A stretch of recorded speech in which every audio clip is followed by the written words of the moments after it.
আজি এই মানে national coordination committee of engineers employees and pensioner সমিতিৰ আহ্বানত আমাৰ সকলো দেশৰ লগতে আমাৰ টংলা বিদ্যুৎ উপসংমণ্ডলতো আমি আমাৰ ব্যক্তিগত খণ্ডৰ যিটো আমাৰ মানে বিদ্যুতৰ ব্যক্তিগতকৰণ আমি এইটো বাতিল কৰিবৰ কাৰণে বা এই বন্ধ কৰিবৰ কাৰণে আমি আন্দোলন অব্যাহত ৰাখিছোঁ।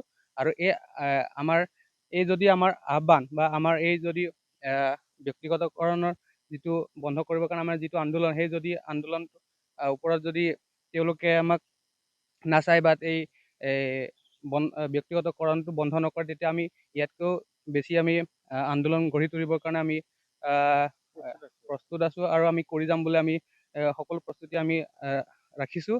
আৰু গোটেই দেশৰ লগতে আমাৰ টংলাৰ লগতে ওদালগুৰি ডিষ্ট্ৰিক্টত এই আন্দোলন অতি ক্ষিপ্ৰতাৰে হৈছে। আৰু লগতে আমাৰ NPS বাতিল কৰি আমি OPSটো আমি লাগু কৰিব লাগে বুলি আমি আশা ৰাখিছোঁ আৰু আমি আহ্বান জনাইছোঁ।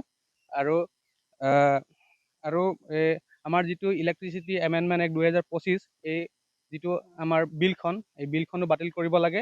আৰু বিলখন বাতিল কৰি আমাৰ বিদ্যুতৰ যি ব্যক্তিগতকৰণ সেইটো বন্ধ কৰি আমাৰ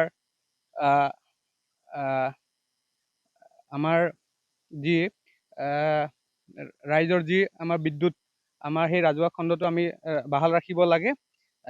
আৰু বাহাল ৰাখি আমাৰ কৰ্মচাৰীসকলৰ লগতে আমাৰ ৰাইজ সকলো সাধাৰণ নাগৰিকক যাতে মানে সকাহ দিয়ে তাৰলৈ আমি আহ্বান জনাইছোঁ। বাৰ্তা দিম যে আমাৰ এই যিটো ব্যক্তিগতৰ দ্বাৰা আমাৰ এই ৰাজহুৱা খণ্ডবোৰ যদি পুঁজিপতি গোষ্ঠীলৈকে যাব, সেই বস্তুবোৰ বন্ধ কৰিব লাগে। আৰু বন্ধ কৰি আমাৰ ইয়াতে ৰাজহুৱা খণ্ডক অধিক উন্নত মানৰ কৰি তুলিব লাগে, যাতে আমাৰ মানে জনসাধাৰণে উপকৃত হয় তাৰ দ্বাৰা।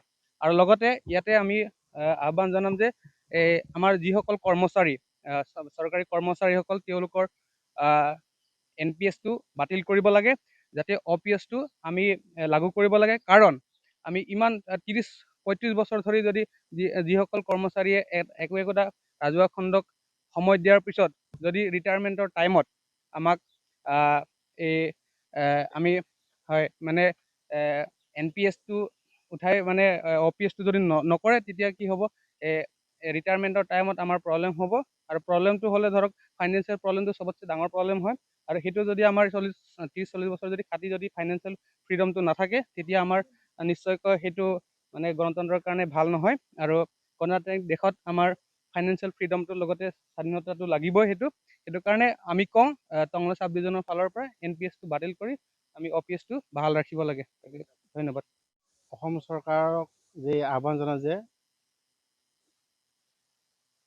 2025 ইলেক্ট্ৰিচিটি এমেণ্ডমেণ্ট বিলখন বাতিল কৰিব লাগে আৰু এই ব্যক্তিগতকৰণ বন্ধ কৰিব লাগে।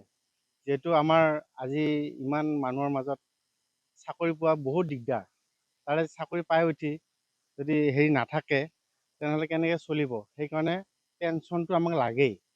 আমি চৰকাৰক যে আহ্বান জনাওঁ যে তেওঁলোকে NPSটো বাতিল কৰি OPSটো লাগু কৰিব লাগে, যাতে সকলোৱে সুকলমে চলি যাব পাৰে। আৰু ব্যক্তিগতকৰণ বন্ধ কৰাটোৱে চৰকাৰক মোৰ এয়াই বিশেষ আপীল।